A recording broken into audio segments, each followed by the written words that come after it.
Hi guys, welcome to Sudipa's Kitchen. আজকে আমরা বানাবো একটি সস যেটা আপনারা যে কোনো রুটি বা পরোটার সাথে মাখিয়ে খেতে পারবেন। চলুন শুরু করা যাক।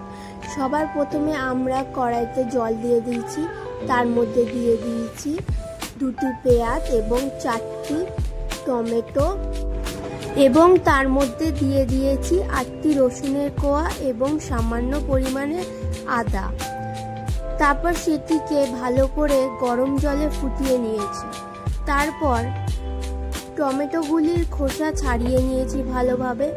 তারপর তার মধ্যে বাদাম দিয়ে দিয়েছি, ভাজা বাদাম, এবং সেটি ভালো করে মিক্সার গ্রাইন্ডারে বেটে নিয়েছি সমস্তটা। তারপর কড়াইতে তেল দিয়ে দিয়েছি এবং তার মধ্যে দিয়ে দিয়েছি কালো সর্ষে। তেলটা গরম হয়ে গেলে তার মধ্যে সেই পেস্টটা দিয়ে দিয়েছি।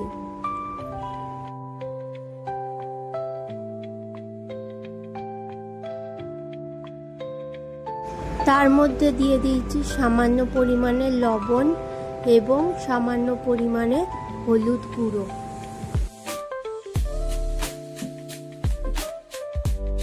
আপনারা চাইলে এতে সামান্য পরিমাণে জলও ইউজ করতে পারেন।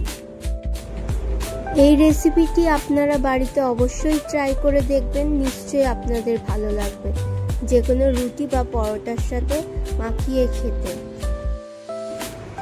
আপনাদের যদি ভিডিওটি ভালো লেগে থাকে তাহলে চ্যানেলটিকে অবশ্যই সাবস্ক্রাইব করে পাশে থাকবেন। Thanks for watching.